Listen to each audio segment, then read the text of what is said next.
message around the story of the mother of Jesus, Mary, and an event that happened in her life that completely changed how she looked at Jesus and some of the things that she learned about Christ. And I'm hoping that as we revisit this story, there'll be some things that we'll learn or relearn about our relationship to Christ. The passage is found in John chapter 2. You can either open your Bible, or if you got a Bible app, or if you just want to read it on the wall here as we look at it, that'll be fine. It says, on the third day, a wedding took place in Cana in Galilee. So it's at a wedding that this event took place. So Jesus' mother was there, Mary, and Jesus and his disciples, and at this time, he doesn't have all 12 of them yet, so we're just a few of them possibly. Jesus' mother was there, and Jesus and the disciples, they had also been invited to the wedding. So we have this wedding celebration that's taking place. And weddings are something that we, of course, are very familiar with. If you want to have a hit movie, make it about a wedding. If you Google weddings, you get all kind of different movies that have come up. As a matter of fact, I can probably give you the part of a title of a movie, and don't go too fast on me yet, and tell you what it is. The father of the... Okay. The next one is My Big Fat... And you ladies will know this one, 27... So, what is it about weddings, that makes such a good movie? I think a part of it is the drama, the emotion, the two families that are kind of strangers kind of coming together and trying to pull off this nuptial event between, their children that means the world to them. And you've got all the things that you're trying to get together to make things work out, with all the contingencies of the venues and stuff. And we're right in the middle of that ourselves, the list of who can you invite and who do you want to invite. You don't want to leave anybody out. You don't want anybody to be offended. Where are you going to eat? And it goes on and on and on and on. But that makes for the fun of it a little bit too. And no matter how well you plan it out, something is going to go wrong. And for those of you that are contemplating getting married, and there might be several here this morning, just go ahead and accept it that something's probably going to go wrong. And that's okay. As a matter of fact, it's those things that go wrong that you look back on for the rest of your married life and get a big kick out of it. Several months ago, we went to a wedding of one of Josh's friends he grew up with. And Ryan's a nut. I knew he was going to try to do something. So when the preacher said you can kiss his bride, he decided to dip her. Well, Ryan's not a big guy. And so when he dipped her, and it was an outdoor wedding, they landed on the ground. Funniest thing I'd ever seen in my life. I should have posted a picture of it, because the preacher's in the background doing this, and the breast man's going, it's just absolutely hilarious. So no matter how well you try to plan it, and all the advice that you can give to somebody or receive, just expect it. Just like some of these folks that got all kind of advice, but look at what happened.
So probably no matter what happened to some of your weddings, probably nothing like that had happened.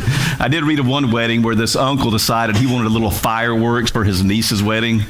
But the problem is when he lit them, they fell down. He said people were just scattering. It looked like a war zone. Said the funniest thing you ever seen in your life. So if something goes wrong, it's all right. It's not the end of the world, and you'll be just as married.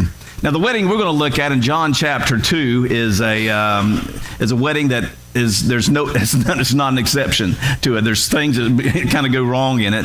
And in John 2, there's several things we know about the wedding. First of all, it's in a little village called Cana in Galilee. We know that Jesus and the disciples and Jesus' mother Mary was on the guest list. And we also seem to realize that Mary seems to have some responsibilities in this wedding, kind of like the wedding planner, as she's trying to plan things, so she's either related to the people or she's very good friends with them. Now, you might think that today that weddings are a big deal, but in ancient times, in the first century Jewish world, it was weddings on steroids. I mean, it's nothing. I mean, if you want to get a picture of a Jewish wedding in the first century, think about Mardi Gras. More than what you think about in a wedding today. And we our weddings might last for a few hours on a Saturday night. We're talking about weddings sometimes that can last up to a week. I mean, think of the planning, think of the decorations, think of the preparation for the foods, think of all these things. And it was 2,000 years before Pinterest. Can you believe that? Oh my goodness. But in the midst of this wedding, they hit a little bit of a snag. They ran out of the beverages. Now, there's some things that you might run out of in the first century, but the wine was not one of them. Now, that's not unusual for some things to happen like that in the weddings we have. You might run out of wedding cake. You might run out of food on the buffet line at the reception. And, it's not the end of the world. Maybe you don't like it, but, your mind is like, did these people eat anything before they came? They just, when my folks had their 50th wedding anniversary about a dozen years ago, we had, how many people we had invited. We had to have like double the food. It's like, these folks they're starving or something. And sometimes that happens at the wedding. And in the ancient world, to run out of the wine was not just something that was embarrassing. It was a catastrophe. There was so much emphasis in the Jewish culture of the social responsibilities of a family at an occasion like this. So they are running out of wine, and it's a social train wreck. They couldn't run to Publix to refill. They couldn't go into the pantry and grab a case of punch and Sprite and whatever you ladies do when y'all mix it for weddings. Wasn't that at all. You basically had two beverages in ancient time. You had wine, and there were different levels of alcohol consumption in it. And the one here, and this is not a whole discussion, but this was from the Greek. We know it's the one that's you basically couldn't get drunk off of. But you basically had wine or water, and the water really wasn't all that great. Now John gives us a little bit of a hint about something's about to happen by just stating this. Maybe you've never picked this up in this story in John chapter 2. If you have, good for you, but most of us probably haven't. And this is what it says in John chapter 2, verse 1. It says, on the third day, you ever picked up on that before? On the third day, a wedding took place at Cana in Galilee. Anytime you see the words third day that are mentioned with Jesus, something's going to happen. John's kind of giving a little bit of hint here. The third day tied into Jesus' new life. It's resurrection. John is kind of giving you a little wink and saying, something is going to happen that's going to absolutely blow your mind. And of course, Jesus doesn't disappoint us. He's going to turn things upside down. And somehow Mary knew when they ran out of the wine a thing that... I don't know whether it's a mom thing, because scripturally, the Bible indicates that Jesus had not performed any miracles at this point.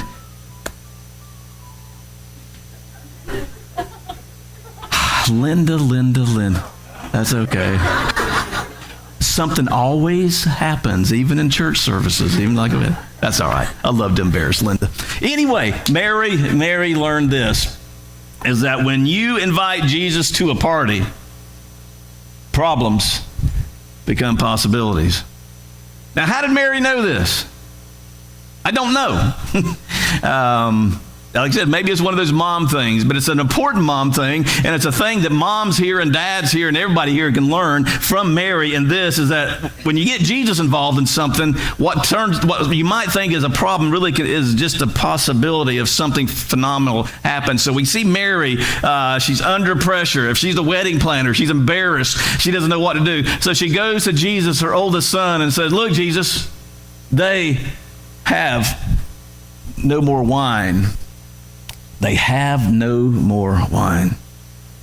Guys, it's kind of like your wife saying, "Honey, more of them dishes, they're just kind of getting piled up in the sink."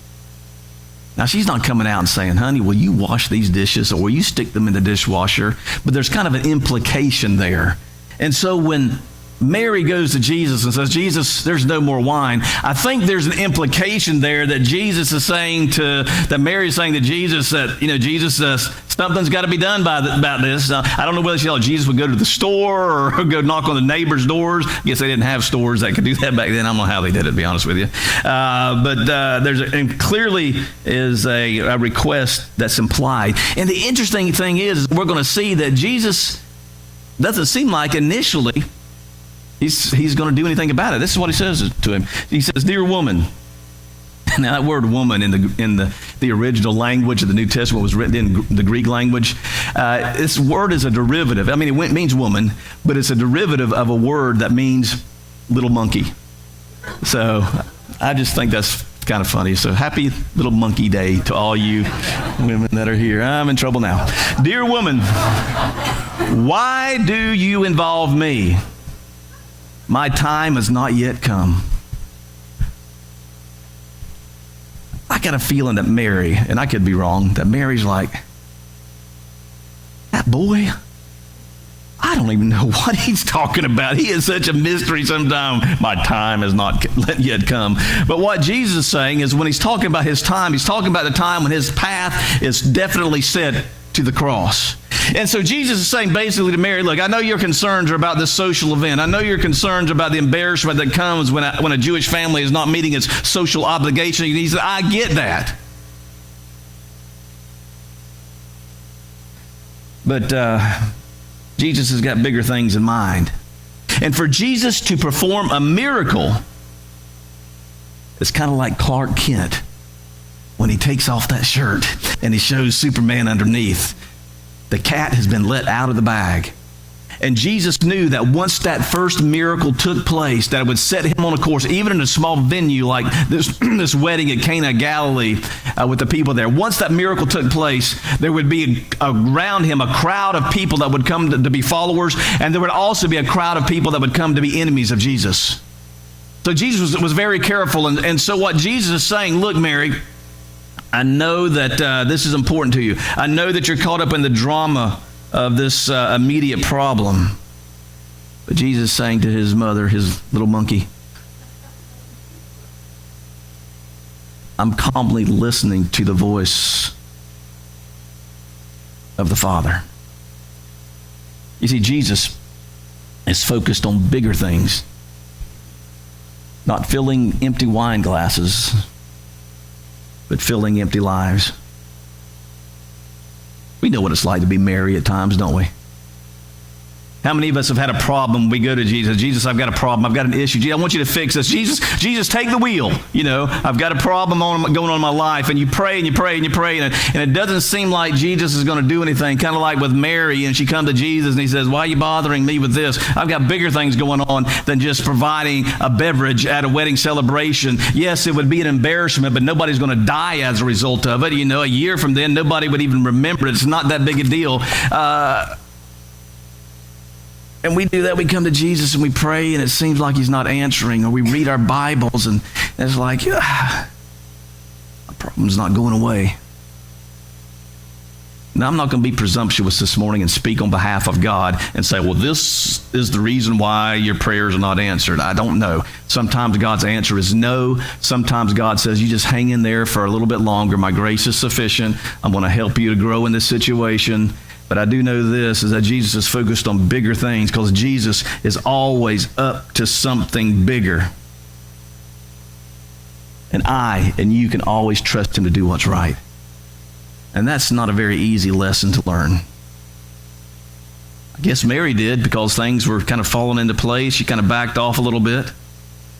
Jesus doesn't always give us the answer that we want, but at the end of the story, Jesus is always going to do what's best, and Jesus does what's best even in this situation. Even though Jesus' eyes were already beginning to be focused on the cross, about why he had come to earth, he still cared about the people's daily concerns. And Jesus has always been a master of taking things of people's needs and still being able to advance his kingdom even in those situations. So in this moment, Jesus sees the opportunity to reveal his identity, to reflect the heart of God, and to do something absolutely amazing. Now, at this ceremony was something that was kind of interesting. The Bible tells us there were these 6 large jars.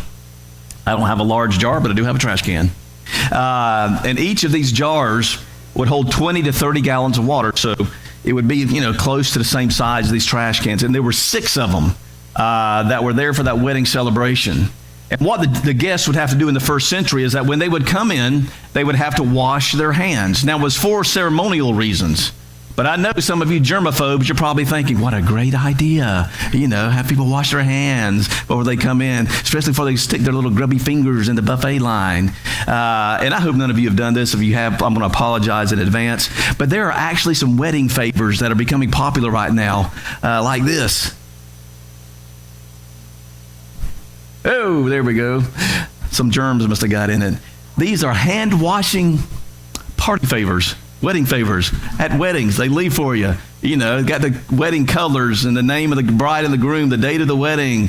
Thank you for being here on our special day, but we think you have germs, and we don't want you spreading your nappy diseases all around the place. And so, isn't that? But these water things, these 6 containers of water.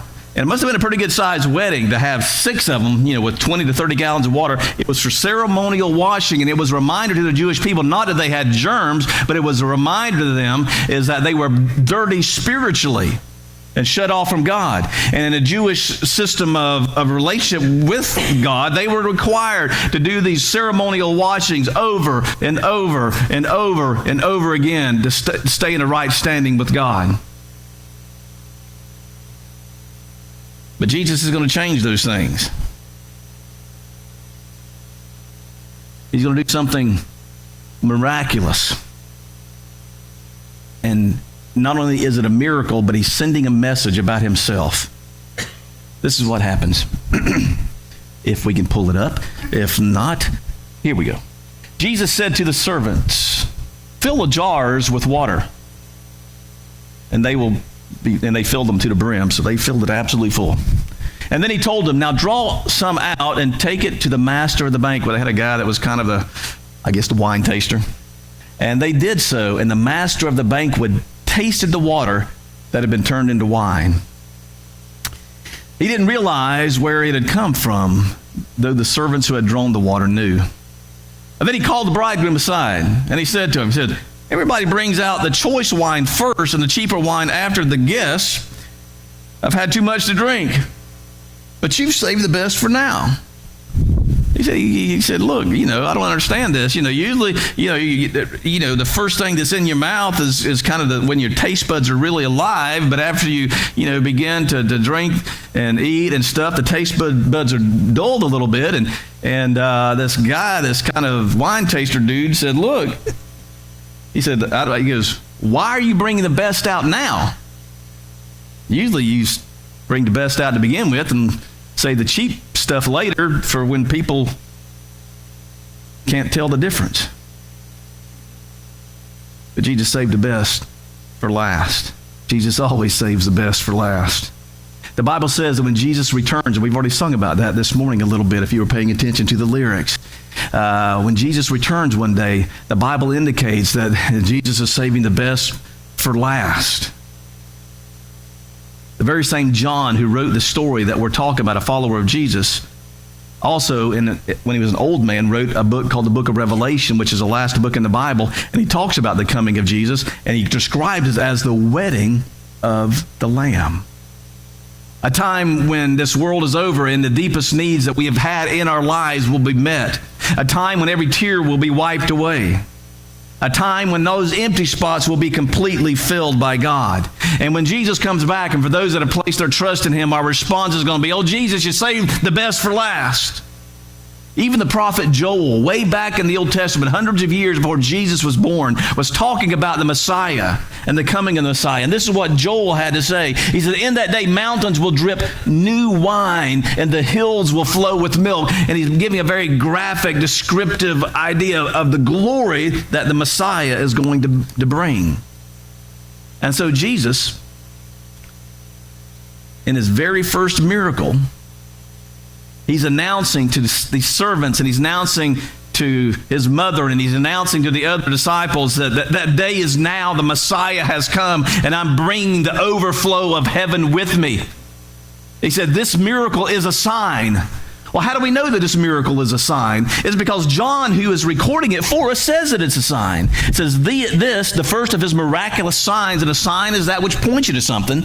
Jesus performed at Cana in Galilee, and thus he revealed. What did the sign do? It revealed his glory. It revealed something about himself. It revealed that he is God, and it's revealing something about God, the nature of God. He revealed his glory. The disciples that were there, they got it because they put their faith, they put their trust in him. So this very first miracle, Jesus could have raised somebody from the dead. Jesus could have walked on the water. He could have healed a leper. He could have caused those that could not see to be able to see again. He could have done a whole lot of different miracles to start his ministry, but he does a miracle at a wedding of just turning water into wine, which is kind of setting the tone. It's kind of like the first song in a concert that kind of sets the stage for the rest of the concert. What's Jesus teaching us? He's teaching us about the extravagance of God, the extravagant love of God, the generosity of God. He just didn't make wine. He made the very best. Why? Because that's how God rolls. This is the heart of God. James, the half-brother of Jesus, says this. He says, whatever is good and perfect is a gift coming down from us, from God the Father. Jesus could have made mediocre wine and everybody would have been fine with it. Jesus could have not done anything and nobody would have known the difference. But Jesus is giving us a picture. He's giving us a taste of heaven.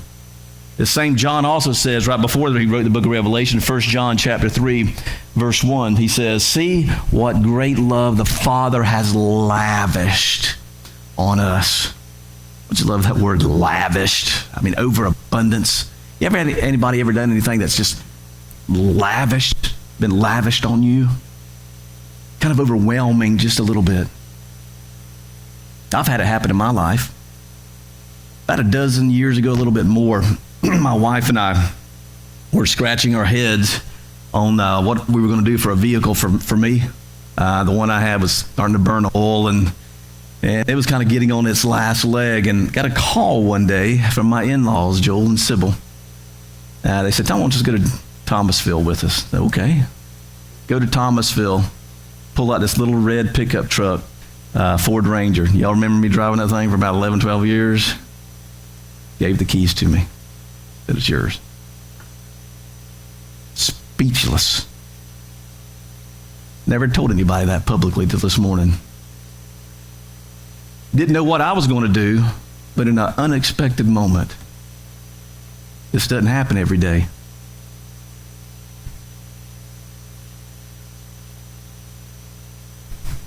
And just this past week, he gave me these shoes.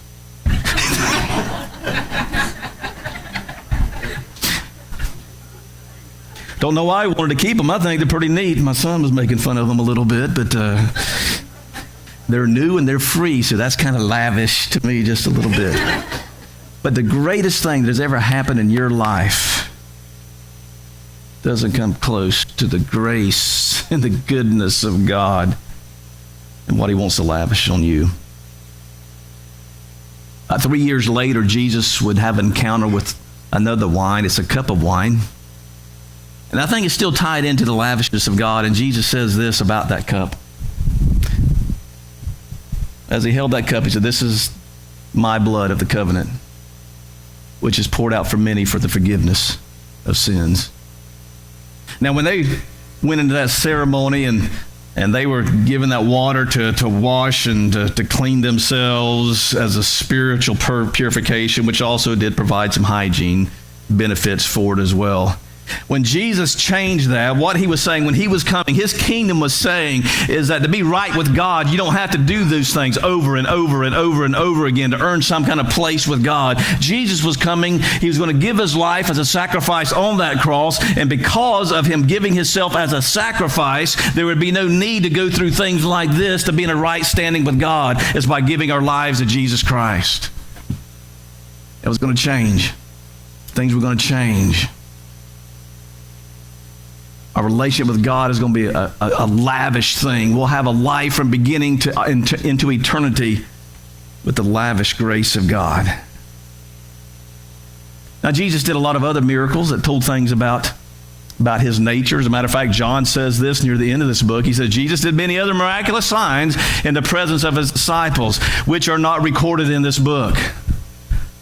But these are written that you might believe that Jesus is the Christ, the Son of God, and that by believing you may have life in his name. Mary picked up on it. Probably only a mother could do that. She picked up on it even at where Jesus really launched his ministry, that, you go to Jesus. And what greater need do we have than when it comes to the sin that's in our life? And there's no other thing. There's no amount of ceremony, 6 gallons of water that you do over and over again. No, it's now through the blood of Jesus Christ. And there are a number of you here this morning that I would guess that you are absolutely empty. You've been trying to fill your life with family and friends and activities and excitement and achievements maybe in your career or other things, but you know that something is missing in your life. You know about Jesus, you like reading about him, you might like hearing about him, but you don't really know him. I think Jimmy Fallon is absolutely hilarious that does the Tonight Show now. I know things about him. I've watched a few videos of some of his things that he's done, his jokes and his song karaoke stuff. He's absolutely hilarious, but I don't know him. Jesus said, I want you to know me. I want you in all of your imperfections to know that you can have joy, you can have hope, you can have peace. Jesus wants you to know that he can fill the emptiest and the deepest place of your heart. He wants to pour his most excellent wine into you.